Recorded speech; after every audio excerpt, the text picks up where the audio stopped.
Pemirsa, kasus Vina turut menyeret produser film. Vina sebelum 7 hari ke laporan hukum. Film Vina dituding menyulut kegaduhan, namun realitas di lapangan kasus Vina juga ditemui sejumlah kejanggalan. Berikut kami hadirkan laporan utama dalam antara film fiksi, DPO fiktif, dan hukum gimmick.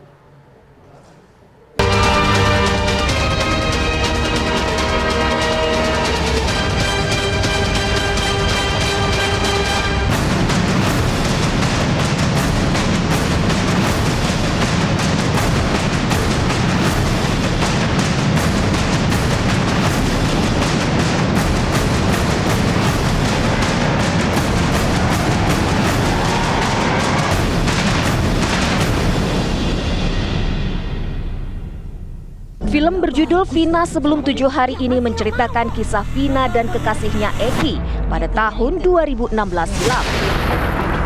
Vina dan Eki adalah sepasang kekasih asal Cirebon, Jawa Barat. Saat itu usia mereka 16 tahun. Kisah berawal dari ditemukannya jasad mereka di pinggir jalan raya yang mulanya dianggap sebagai korban kecelakaan tunggal. Namun, ada kejanggalan-kejanggalan yang ditemukan pada kasus kecelakaan tunggal ini, bahkan mengarah pada dugaan kasus pembunuhan. Yang melatar belakangi ya pasti dari ceritanya ini, ceritanya yang unik dan berbeda dengan yang lainnya dan belum tuntas diselesaikan. Itu yang mengacu. Keinginannya adalah sebenarnya kalau dari saya untuk membangkitkan awareness. Jadi kita semua harus aware itu bahwa ini pernah terjadi. Kita harus mengambil pelajaran dari ini semua, dan bahaya laten ini masih ada di luar sana, dan banyak banget sebenarnya pelajaran yang bisa diambil. Film Vina sebelum 7 hari berhasil menarik perhatian lebih dari 5 juta penonton di bioskop dan viral. Saat pertama kali film ditayangkan pada Mei 2024, 8 orang menjadi terpidana, sementara 3 DPO lain yang disebut dalam putusan pengadilan masih belum tertangkap. Kasus ini pun seolah berhenti selama 8 tahun. Meskipun film Vina sebelum 7 hari diangkat dari kisah nyata, namun film ini tetaplah film fiksi bergenre horor. Viralnya film ini membuat kasus pembunuhan Vina dan Eki bergulir kembali. Seorang DPO ditangkap, sedangkan 2 nama DPO lainnya dianggap fiktif. Nah, jadi memang PS merupakan otak pelaku. Jadi ketika mereka kumpul-kumpul sesama geng motor, kalau mereka dibilang monreker, mereka manakala ada kelompok ekstasi yang lewat di jalan itu, mereka sering lempar dengan batu. Itu yang terjadi. Nah, pas ada kejadian, APS mengajak salah satu tersangka lain untuk mengejar korban ini, yang dia sampaikan bahwa saya ada masalah dengan itu, kejar. Ini perlu saya tegaskan di sini rekan-rekan bahwa tersangka semua bukan 11 tapi 9, sehingga DPO hanya 1. Untuk itulah kami selama ini meyakinkan bahwa 5 keterangan berbeda dari tersangka, itu ada yang menerangkan 3. Ada lagi menerangkan 3 dengan nama berbeda. Ada yang menerangkan 5, ada yang menerangkan 1. Setelah kami melakukan penyidikan lebih mendalam, ternyata 2 nama yang disebutkan selama ini itu hanya asal sebut. Jadi tidak ada tersangka lain. Selain hilangnya 2 DPO, sejumlah kejanggalan lain memunculkan celah hukum dalam kasus pembunuhan Vina dan Eki. Mulai dari adanya perbedaan antara BAP tersangka dengan dakwaan dalam pengadilan, bukti sperma yang tidak ditindaklanjuti, hingga terlibatnya ayah Eki dalam proses penangkapan dan pemeriksaan para tersangka. 2 nama yang dihapus itulah yang menjadi polemik ya, karena penjelasan yang kurang. Soal dihapus 2 boleh-boleh saja, bahkan dihapus semua boleh saja. Tidak ada DPO sama sekali boleh. 1 boleh, semuanya ditiadakan boleh. Tetapinya ini harus ada alasan hukum yang jelas.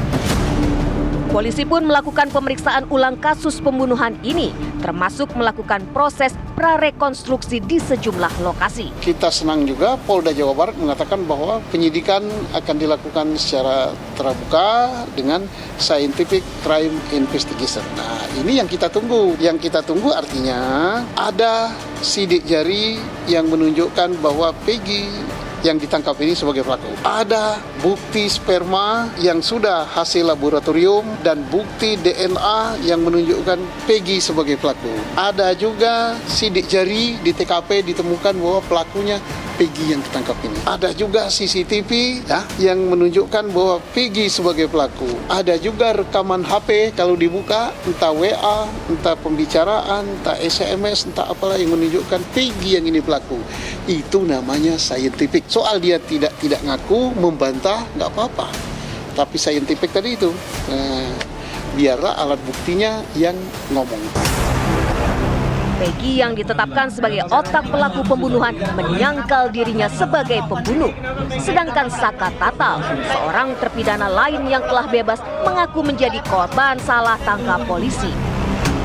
Sementara itu beredar foto-foto sejumlah terpidana lain dalam kondisi babak belur ketika menjalani proses pemeriksaan polisi.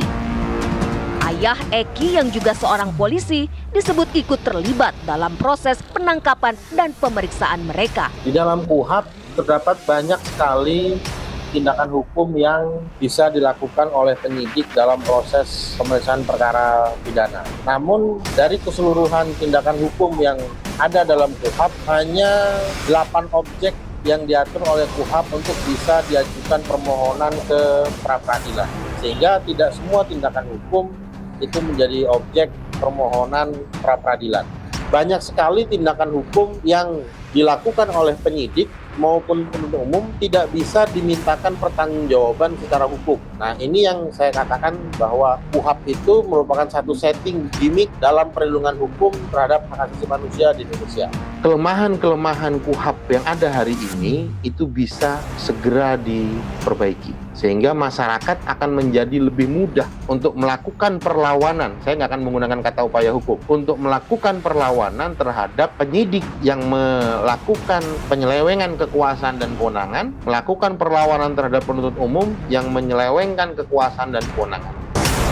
Hukum seharusnya memberikan rasa keadilan bagi semua pihak, baik itu korban, saksi, tersangka, maupun terpidana.